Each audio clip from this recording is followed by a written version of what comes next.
Yes, my people, I beg, Mona share this video. Very, very vital update. Oba atokbe, Oba Gidigan, wa atokbe baba. Owigwe, ayatwe, Oba nedo wa atokbe baba, ayukwen o dugi o. Oba gilo bo ewi, owe egbo ba ewai. Aji Oba se, wa atokbe baba, o yukwen o dugi. Oba gilo bo ewi o, edo izara yo wo baba. Wa atokbe ramen ogi. Oba yan akin varia no oba yan jibe akin varia be. Oba atokbe he said, wetin I wan really talk about today na very, very vital stuff.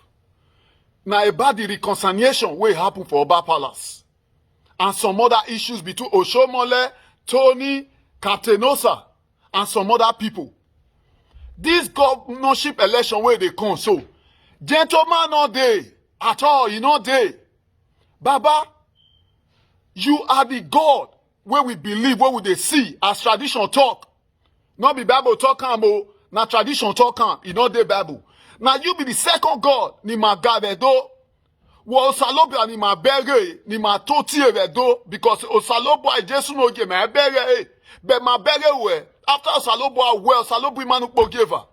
Baba o, la o, ti gwegwa gwan, di gweye, be no ya balo memorio, edo ya tebena. Baba wo ere do ya, wo eri maya. Wo eri maya baba, wo eri maya. Ma maybe no isunu vedo because it's like oye be wrong information, mani budu atama we baba, and the thing ozaredo, ienwedo youth in the diaspora keniredo, ni view nyezabo, the settlement ni no sunu vegwa. Baba, la wo, la baba, wa de gbeti Philip, Honorable Philip Shaibu, the Koba Sekinu Guyan Guanu Imiya Baba, a settlement in the onion settlement, a downgrading, anything. Serious downgrading.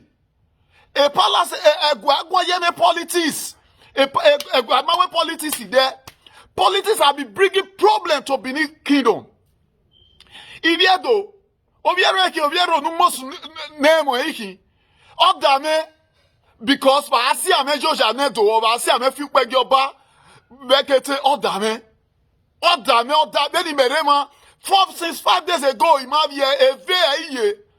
He never did a call, Nitama Uwaga Damwe, if you know Gagua, Mamuano, Baba, Bokiana Jemiana, a politics what don't like Guafo.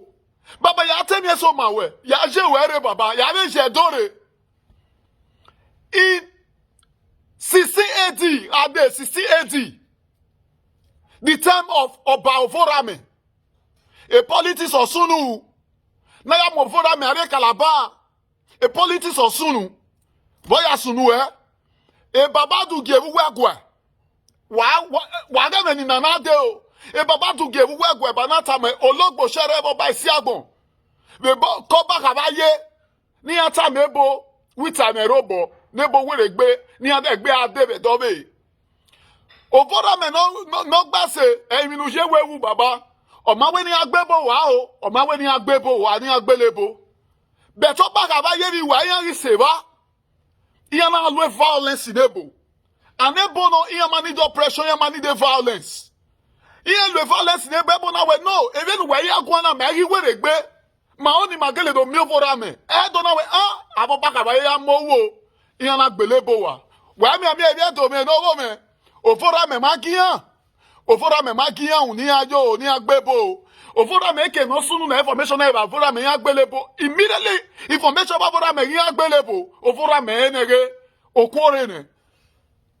Then okwori na do settle akedo mo ofora me are kalaba. Oba ka ba ye beke ologbo se no se mata na amami agbe o. That's number 1. Number 2. Eloki Gbilejion, Ovieyan contest. Esama Tokbe, Ovieyan contest. Emeso Wegwe. Iyana ya supported the other side. Eloki, Esama na Menobio can no seek up.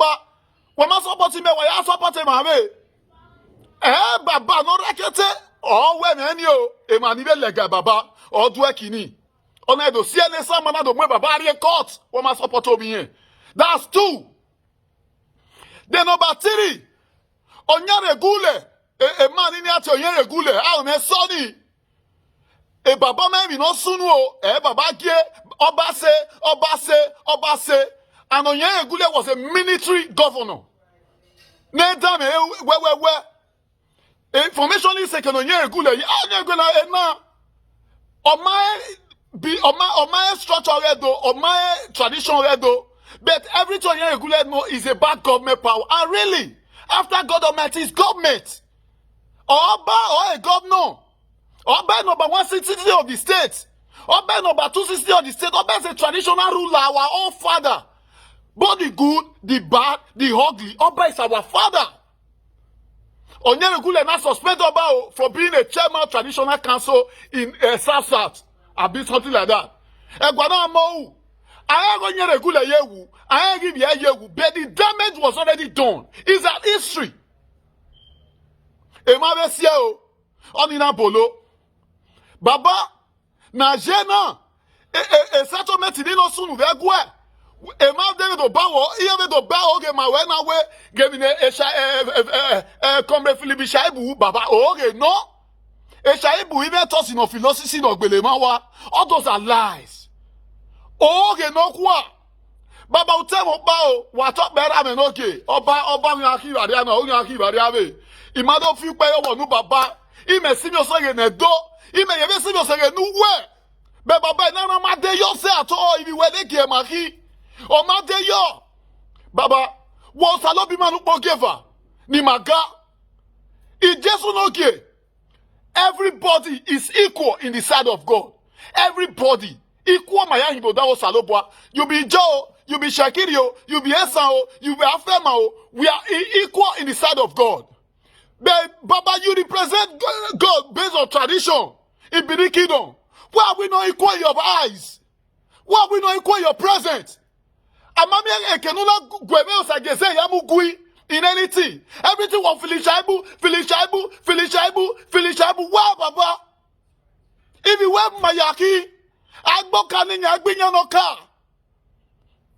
Baba na madeyo at all. Maya wa mou. O madeyo. Manivia do Maya, both Nigeria and diaspora, Manide Obaseki. Baba, what's yes on arena? Eke Magasi. Agiga envelope. Agiga Ghana must go. But Adole Skuyi. Osomale no. Emi ya not tell Batima Obaseki. Emata no. Obaseki is really the AG room. Emi ya not tell Obaseki is clear. What does not be have done wrong? It does not be my way up. He has never done anything wrong. Then they say, Combe Philippe Shaibu, can somebody tell me what Combe Philippe Shaibu, the deputy governor, did wrong? This is a big drum of oppression. I'm not afraid to say the truth. It's only the truth that will set us free. We have been in darkness for long years. Let me say it again, Baba. What up, Beho? Anyone what up, Beho? Nive tase, wari, ni ma betase, wari, mo. Because, Oja, I see a woman. Erime. Is that on an audio? Eba market be the freedom of do. Eba market in your saying, Eba Baba. In the time of Oforame, Niana Logbo Sharebo Havaye, Niana betrayed Oforame. Bamo Forame, Are Calabane, Baba, you know the story. Then Bogia Gualamana, Amuyoba, Usama, even like a when I better wear. Namwe a man not by your bow, a man is swimming. Any man of what? Is that on an audio or that Majija or Tabe? Gay, Ena of your body oba, of you Samarizama. I have one of your banner to another Yoba. A better than now, a tradition to Davat. Boom. Era me no kwa fatere sinio. Freedom fatire is Saki ma oye. Memo wu imo emi rokpa. Aso yeye matanita. Emi no save man, emi no ri ma ye bire no. Afia me to. You know? Ona tawo of your body of you Samarizama anagele do of your bow. Yate Davate chon. Etroni I just say now. Yate Davate no. Is that on Noria Muato? A freedom fighter on our of your body about Adam Bayo. Let me tell you another freedom race. Ni mamek bin and Egwa and Magbin and Edo. Oto Agari your way before. Is your body kid's mother? must be sacrificed. She must be killed. But any man of war, a raw time, no. On at your bar, we are. On a madeya. If you went I'm a beware. No cock way. You do where you don't like it and other years. It's on a magba. Any man of war. Buselu, we go your babuselu. Honor the yoba leo, honor the le, and don't mumoso, yana gualo. But yella, she honor the you oro street. Any man of war fat honor the oro street on the yelle. A warrior said to her, they are the quality yoba near with sacrifice. Otamia wa, while lava, or a secret place, oro street in the yard, no refa Joshon. Up me, a go yoba, you know? That's 240 days. How do you break a law anyway? Are you sacrifice in your bar before the Eke take over the throne? But Baba, Najena, or too much igbe, Egwawe politics. While they not through the Patakot. While the video, the Patakot said governor, a wicked, not a traditional rulers, a meeting.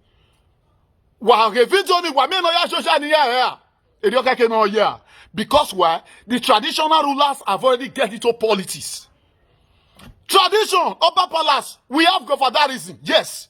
And my next video, I will tell you how Gofadarism is growing in the Benin Kingdom. How Gofadarism is implemented in Benin Kingdom. Yeah, explain them what. But the manika boluebo onina robotba. A palace, you wear politics. When no the politics don't la we guafone. If you to, a kamoba, what talk be? Walla, why you give for a wrong information, my baba? Walla, Obaseki, Omarok Baro, no set stop a gbera saloboa. In winner, no we had on the door.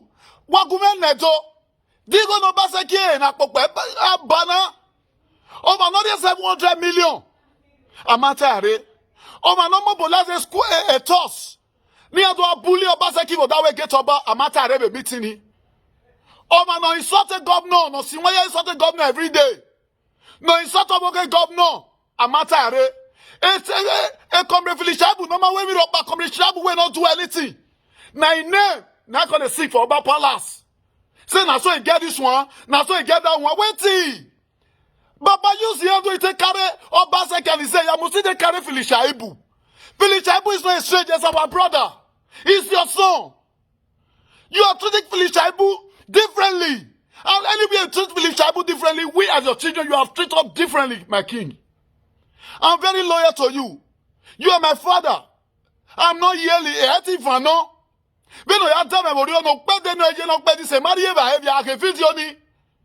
But Pasekiau, has he stolen any money from the government?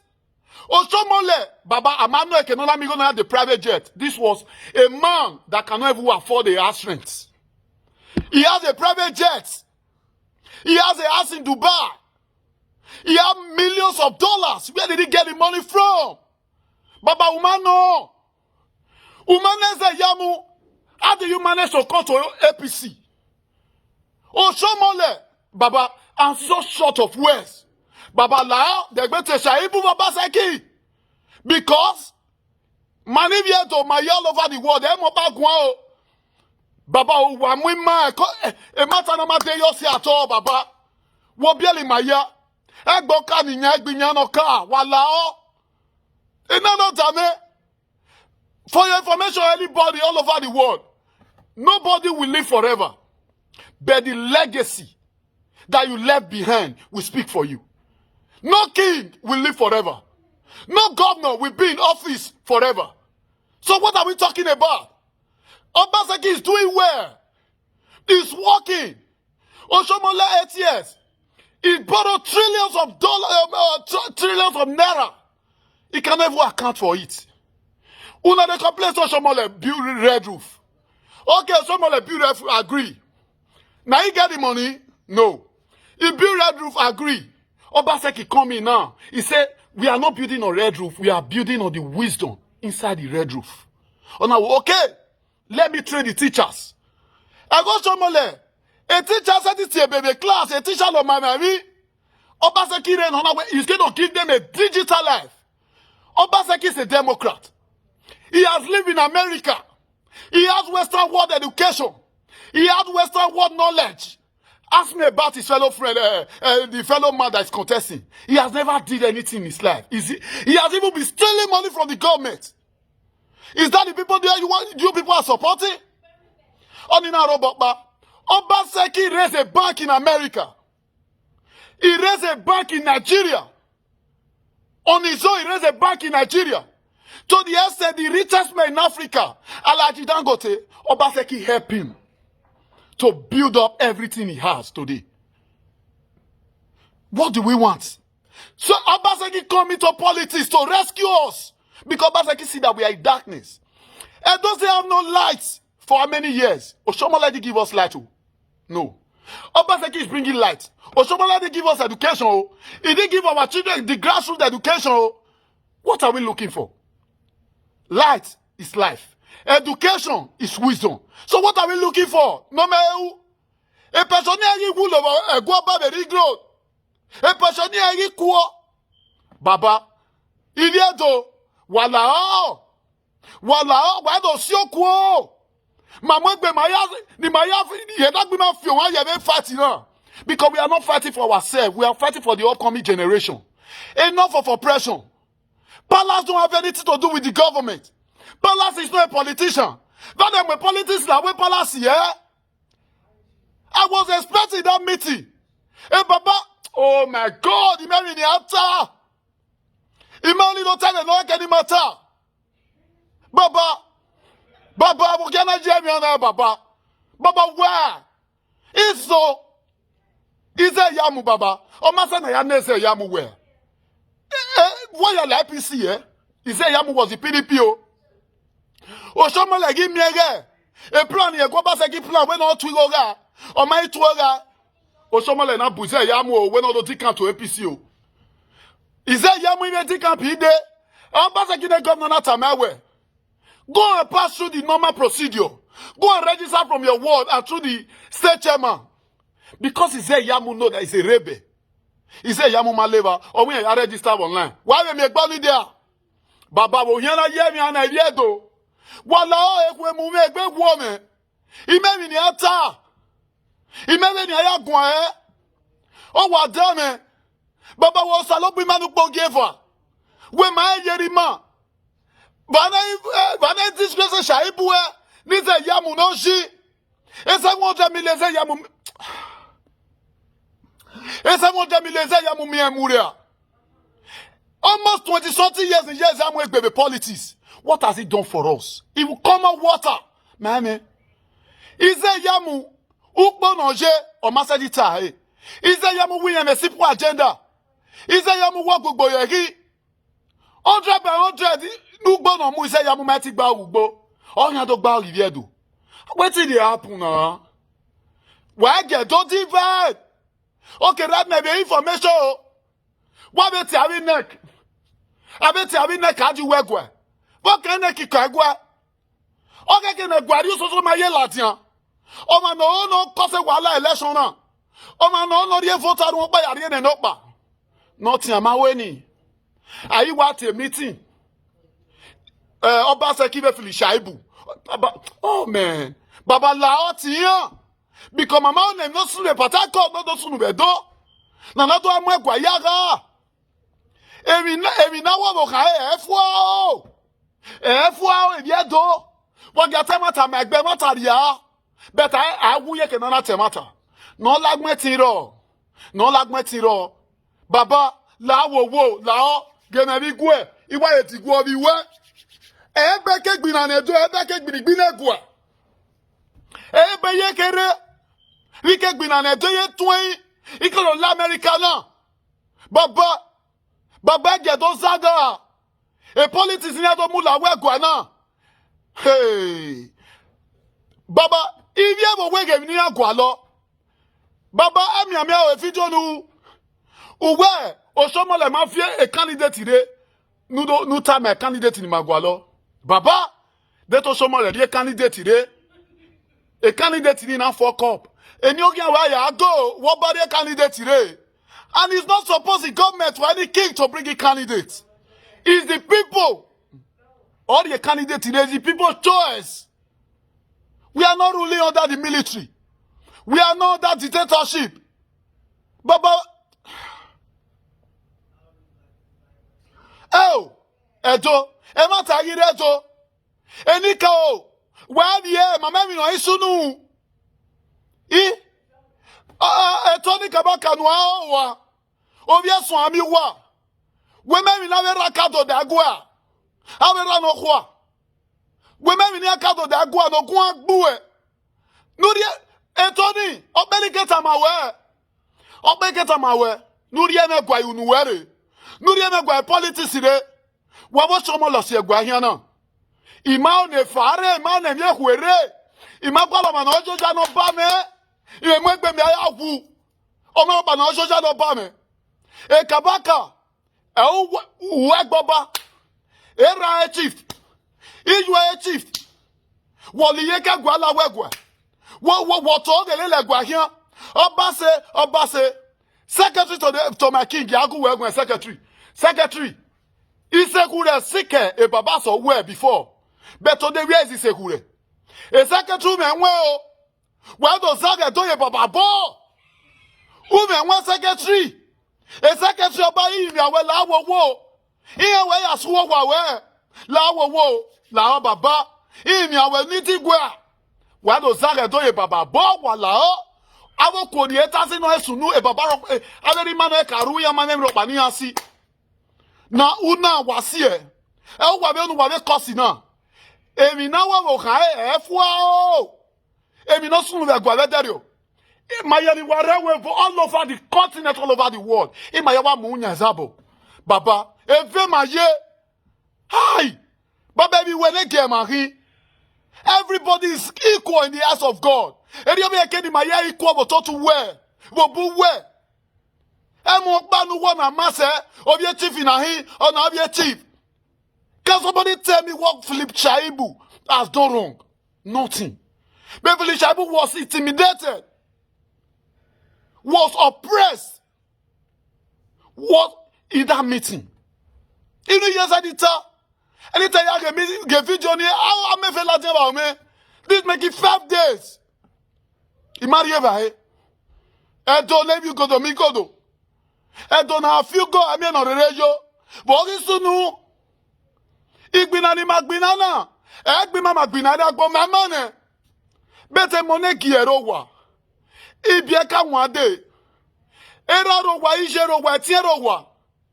I awa fu edo wa ye yo ba ma bo. Du tell me go. I eto ni nwa wa ba mason. Uso ye we oba wa eto to ran ina ye. This one tell I know you go gbo attorney. Oba governor. God we say a dom here was working when I got to ABC the wow or go gbo. Wow, we are take Benny Grow the Yoto. Oba the appointment man. We go meta. Oba the appointment no man. Oba the more security is Oba is no man. Why go area palace we not me? Na go governor go no more bicycle we. Oba is not our governor. He's our king. He's not politics. What does he about? What does he about politics? Oh, Baba, I'm not saying in altar. Ojabu benoke politics. Everybody have the freedom of speech. Oh, Baba was saying we been there for many years. Oh, century year. We are in a computer world. Only no baseki only do. No fear, so that everybody will be digital. Everybody will be computerized. American manana. Wa fi moto de bele ijaro ye to selu u ga be fun we automatic ne hold up ye u e ke nu ala eni ya obaseki oni u ye do awo magago e captain osa daddy you can lie yo imani ku we gun an you gonna go money mission billionaire e ti we money mission duki you gonna go baba. You're gonna do your bonwe. Can you just give two help that you have done for Benin Kingdom? And when you have been making money from Benin Kingdom for more than 40 years, millions, Baba koya balome. Gade no sa. Lao, mayo sabo emi awe. We no pass kita ma video anywhere. We no pass kita ma anywhere. Stay away from politics. Why did you stay away from the politics? Why? Why? Obaseki we need to know we have the office we are live a second term. No. Man, if you do all over the work and you do all time I went all day. What was some of plan when they ticket in 1 year school? Or some of you go school. Where's your permanency certificate? Not be done, not be asked about permanency certificate when you go born what they call a Ministry of Education. You say your result born. Edo, not total or you no mudiakina. Why? Baba, etoni kabaka no awa. Na gbon fi owe na gbon fi emeki. No agbe owe do. Wo onyo ba wo mo egu agboto na. Wo wa mo egu agboto na. E Captain Osa la baba inyawe. Egun aye politics. Wo do nereki. E Mariana ke wonisan.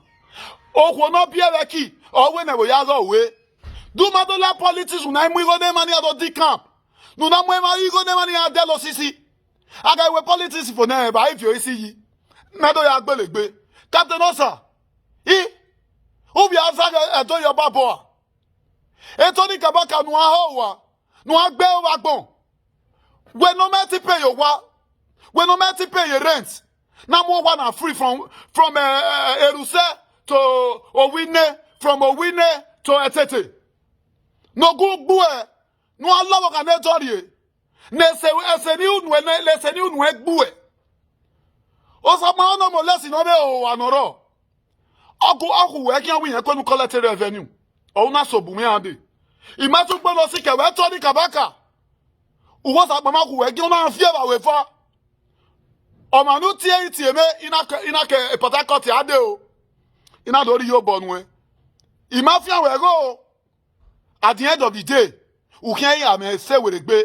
Una ya pay ne sas we ni agbo yan mewa. To ni bia we wo be vet me ni ade o wa we gi so wa we. Una kwiroke mo na to si sas we ni arrest me.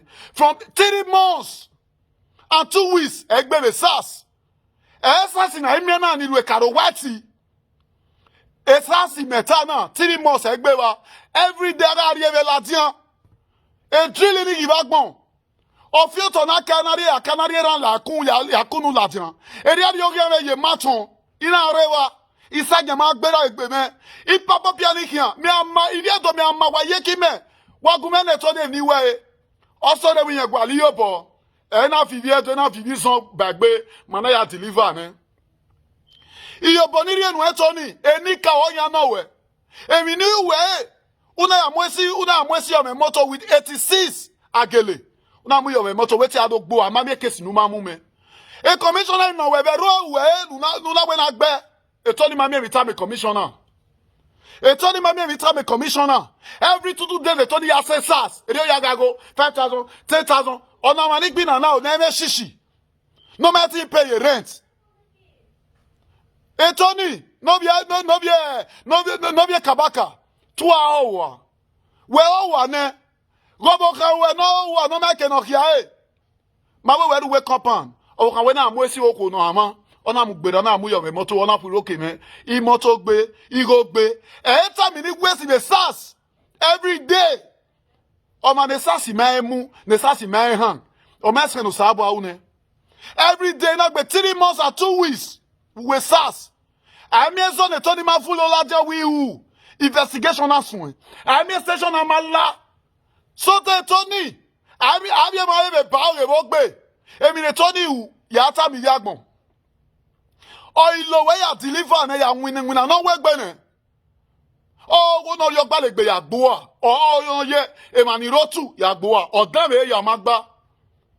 O wi e wa me win na we ni amu me o. Iyi so wa na pu roke me. I say sas. Iye na no me. Wa ne to ni emi ni we e to ni ma mi emeta. O we do me na gbe ori me wa ori e ma soto. O we do me na gbe ori me wa e do e we. Dia yu e do e. O se ye gbina o se ye simi ni wi edo. Army station na malaya investigate me. Ama mi ropa. To the essence to the na ya pain a weakness. Ona pain a mani ado so segbe me ni ma opa efa. Any gion Omigo ni na miengo eni na wa wenyere. Neti 40 days egbe be SAS. A commissioner e kovun. Ave police ni ke e kovun. To di eze to ni gago oize gago muigo ni yan. E mo ti gbe yan magbo yan me. E to ni na sun ara to ni yan. Idieto.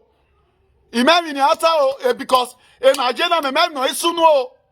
E to ni no be kabaka nu awa. Nu alobo kan e do de ne fa na mo ti alawa bo kan we gbe. Gede no bo kan we na nu awa. O ma mu we when I tear on the first lady, una ya see one when Obaseki lie dore. Ku we ko Obaseki do no ke no lie dore, no afia wu. Ku we ko Obaseki do no ke no lie dore. Wa be ge o. Ibieto. Eri wa je a. Ona si ibieto ni punira we bo eku e bo e ki na yo gwaru duwa. E to ni no be kabaka. Ogun yan agbu e. Wa lowo kan e dori. E fana mo te no yan alawe gbe.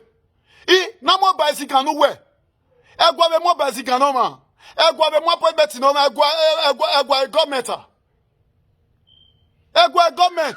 no na egwa le ye ka gwa ya ho e Obaseki kian e for na mo te o ka bo alawe gbe uye ita no wo boke governor ma bie okay do this we bia lo me 12 etin iragbon wo ije no bigbe okay do o boke atama wo boke governor set bie no ho wa she's still a very young woman. Atama lesati bia no gun agbo e ra bisuwa o no asun we to ni kabaka no bi atun no a owa e bobiso no se ga we bobiso no sa gbon no ma we ba ye bi tele bobiso no gun agbo e we de gbe mi ona o wese u de gbe mi ona o wese a mi ene to ni ma u me play we na ya land woko ina ya gbe 8 months at 2 weeks woko plus 3 months plus if you to wa gume na to ni we Igbina ne efioga ye. We not celebrating 1 billion. Igbina ni iye yo bo sudu eto salobo wetenika. Empowerment imeriye we mami e ba magba. Awe bo ya so emi na ule. Empower me ya empower we mami e ba magba. Ibi amagba bu waje oji. Aru efa ni bi ama usumo ni bi amagba fiore no do support we. E soja gbe fa wa be bipo bayi. Wa gumene toni ibi edo. And your bonori a family, a person in your belly have a nothing. But the Tony at your club. Tony spend millions in the club every night. A manik be the freedom race in where. Nizera Gbomawe. Yaga cannot bury ya Magba. If you Magba, one out wire the by Tony or what they by PC. Where me a who can us war? Or where we are beggar, but on me a cannot be weird.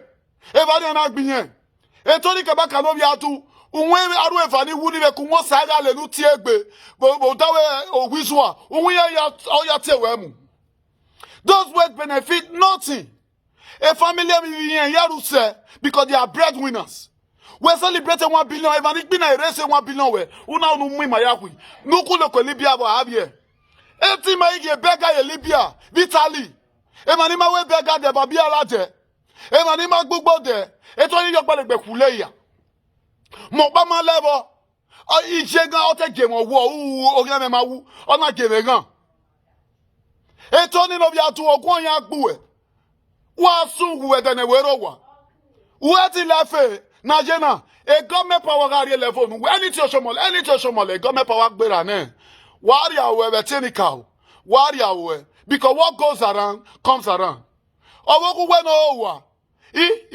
wa ge no be mama ti yan yi vieva ge agbon fi we ni benu isu ase Tony your wife no be houseboy call the fucker for a matrimonial for us houseboy ga wo ka we matrimonial wo wa houseboy ma we hotel we ko obo ma wo ka we wo almost 5 times abi 4 times nu wa na te agwo wo bo imani su de ne obo be wa no bo ni be wo kere wa tetem o wa tetem e den wa dam e anybody be gbe me o nyo gbe o okono ra ero o Tony kabaka den wa gbe ka se me ro pa gbe ka gbe me ge Tony ibi ju ro pa me gbe ro pa o wa gbo bi osula ni wa gbe bo ni wa be imani ni nu kanike e Tony kabaka usi agwari politics Ivieto, was here near na few beg go and na Georgia negua.